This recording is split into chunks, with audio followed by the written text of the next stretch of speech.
Satranç oyununa benzediğini say. Çok kez şah edersin. Fakat bir kez mat edersin. Bazen adil olmayabiliyor. Neden bazıları adil olur? İşte bunu bilmiyorum. Hayatta kaybederek başlayanın geriye bir tek seçeneği kalmıştır. Sadece kazanmaktır. Bazen çok zordur. Akıntıya karşı kürek çekersin, yorulmak istemezsin ama yorulursun. Kar yağarken birden güneş açmak gibiydi bazen. Bu aralar hava güneş güvende. Tabağına yiyebileceğin kadar yemek ve hayatına sevebileceğin kadar insan. Misafirin lüzumu yok. Bazen de bir taksiye benzeteceksin. Doğduğunda binersin, öldüğünde inersin. Aslında en büyük trajedisi çok çabuk yaşlanmamız ama çok geç akıllanmamızdır. Bazen zeytinin yağını çıkarıp sonra da o yağı tekrar zeytinin üstüne dökme kadar garip geliyor. Bazen sürekli bir tırmanıştır. Kimsenin emeğine ve yüreğine basmadan tırmanmak tırmanışın inancasıdır. Ve bazen gömleğin düğmelerini ilikleme gibi. En başta hata yaptığını sonuna gelmeden anlamıyorsun. Bazen seni öyle bir noktaya getirir ki kimseye zararın olmamıştır ama sen ziyan olmuşsundur. Bazen bütün hafta boyunca Cuma'yı beklersin. Bütün yıl yazı beklersin. Bütün hayatın boyunca da mutlu olmayı beklersin.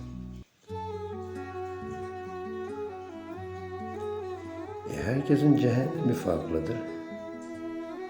Sadece alev ve acıdan oluşmaz. Asıl cehennem yolunda gitmeyen hayatındır.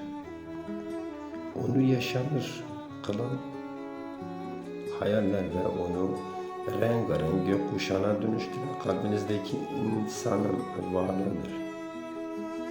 Bazen deniz kenarında kumdan kaleler yapmaksa eğer dalgaların onu yıkacağını hesaba katmamız lazım. Bazen bir sınav gibidir. Sen her defasında işin kolayına kaçıp kopya çekersin ama o seni hep yakalar. Bazen öyle oyunlar oynuyor ki nereye tutunsam düşüyorum. Palyaçonun da dediği gibi ağlayamadığımdan gülüyorum. Bazen insanlara birbirleri için ne kadar çok şey ifade ettiklerini anlasınlar diye ayırır. Umduğumuz gibi olsaydı hayat, sandığımız gibi yaşardık. Bulduklarımızla yetinseydik, kaybettiklerimize asla alamazdık. Yalnız daima gerçekleri savun. Takdir eden olmasa bile vicdanına hesap vermekten kurtulursun. Biliyorsunuz, başlıyor ve bitiyor. Nasıl başlayıp nerede sona erdiği değil. İkisi arasında nelere sığdırabildiğindir önemli olan. Eğer sana arka arkaya dikenlerini gösteriyorsa sakın üzülme. Aksine sevin. Çünkü çok yakında gülü de gösterecektir sana. En güzel şey tüm kusurlarınızı bilmesine rağmen sizin hala muhteşem olduğunuzu düşünen birisinin olmasıdır hayatınızda. Zevkli kılan şeyler kolay bulunmayan şeylerdir ama aslında hiç de pahalı değildir. Örneğin dostluk, özgürlüğü düşünmek gibi. Bir an bekle arkana dön ve unuttuklarını anımsa. Kaybettiysen ara, kırdıysan artık, kırıldıysan affet. Çünkü hayat çok kısa. Yollardan çizilmiş olsa bile bu yollardan birini seçeceksin. Seçtiğin yollarda ölüm olsa bile selam verip geçeceksin. Kişiye göre davranacaksın. Küçükle küçük olacaksın. Hatta ama seviyesizsin seviyesine inecek kadar düşmeyecek. Bazen birisinin sizi hadi fotoğraf çektirelim diye yanına çekiştirir. Sonra akşamda sizi o fotoğraftan keserek profil fotosu yapar. İşte hayat bazen böyledir. Bazen bir şeylere devam etmektir. Ara sıra da olsa başarmaktır. Ama asıl unutmamaktır. Çünkü sahip olduğun her şeyi hatırladığın sürece senindir.